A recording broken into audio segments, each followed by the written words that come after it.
गोटे समय आसिला गाँव रे एका बेलके सबु पुरुष मरी माटी रे सोई पड़िले। पुरुष शून्य होईगला गाँव रे पड़िला हाहाकार। किए मारिला ओ काहींके मारिला ए घटना कौनसी चलचित्रर सीन ठारू कम नुहे। एही गाँव रे 50 जन महिला निजे निज स्वामी माननको जीवनरू मारी देइथिले। हाँ दर्शक बंधु, आपण एभली अनेक कहानी शुणिथिबे, किंतु आमे आज आपणको कौनसी कहानी विषय कहूनाहु। एक सत्य घटना विषय कहूछु, जहा शुणिले आपण भी स्तब्ध होइजिबे। नारी को नारायणीर आख्या दिया जाए, किंतु जेतेबेले पुरुष अत्याचार करिबार सीमा अतिक्रम करे सेतेबेले नारी नर रूपी विनाशिनी पलटि जाए आउ शत्रु संहार करे।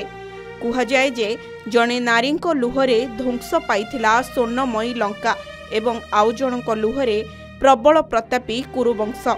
कहानी गुड़िक पौराणिक हेले हें ताहा मनरे भय सृष्टि करिथाए। तेबे घटना रे नारी कौन पाई एते भयंकर होइथिला ताहा आसंतु जानिबा। जणे कि दुई जन नुहे, लगातार भावे 50 जन महिला निज स्वामी को मारी देइथिले।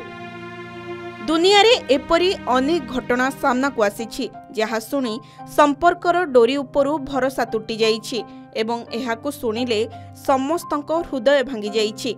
एपरी एक भयंकर कहानी हंगेरीर राजधानी बुडापेस्टरू आसीछि, जेउठारे 1911 मसीहारे पुरुष मानकर हठात रहस्यमय मृत्यु समस्तଙ୍କୁ चकित करि देइथिला। जेतेबेले एही मामलार सत्य सामना को आसिला, लोकमाने संपूर्ण आश्चर्य होई गले। आसंतु जानिबा एही रहस्यमय कहानी विषय।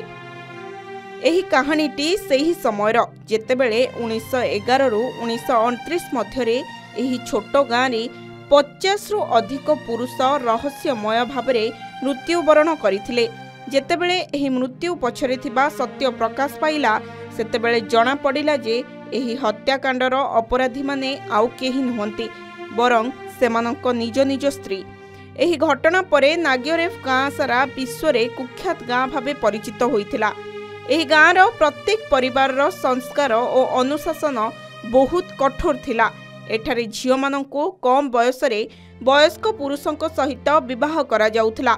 एही विवाहरे महिला मानंको प्रायतः शारीरिक एवं मानसिक निर्यातनार सम्मुखीन हेबाको पडुथिला। पुरुष मानंको द्वारा नारी निर्यातित हेउथबा भली घटना अति साधारण थिला। जेपरि एपरी परिस्थिति रे महिला माने सेमानंकर जंत्रणा प्रकाश करिबा पई गाँर जणे धात्री जोजसाना फाजकास को पाखकु जाउथिले। फाजकास केवल जणे धात्री नथिले, बरं से गर्भपात भली निषिद्ध कार्यकलाप मध्य आरंभ करिथिले, जहा सेतेबेले समाज रे ग्रहणीय नथिला। फाजकास एही महिला मानंको एक विपदपूर्ण पथ देखाइथिले। से सेमानंको सेमानंको स्वामींको ठारू मुक्ति पाइबा पई आर्सेनिक युक्त विष व्यवहार करिबाकू परामर्श देइथिले। एही विष सहजरे उपलब्ध नथिला एवं एहाको खाद्य किंबा पानीय रे मिश्रण करिबा सहज थिला। धीरे धीरे गाँर अनेक महिला एही परामर्श पालन कले एवं सेमानंको स्वामी मानंको विष देई हत्या करिबाकू लागिले। एही प्रथा एते गुप्त भाबरे चलिला जे अनेक वर्ष पर्यंत काहाकू कौनसी सुराक मिलिला नाही। एही हत्या गुड़िकू प्राकृतिक मृत्यु किंबा एक रोगर रूप दिया जाइथिला। 1929 मसीहारे एही रहस्यमय मृत्युर तदंत आरंभ हेबा परे सत्य सामना को आसीथिला। प्राय 50 जन महिला को सेमानंको स्वामी एवं किछि क्षेत्र रे अन्य पुरुष संपर्कियों को हत्या करिवार अभियोग आसीथिला। विचार समय रे सेमाने देइथिबा बयान समाजर तिक्त सत्य को प्रकाश करिथिला।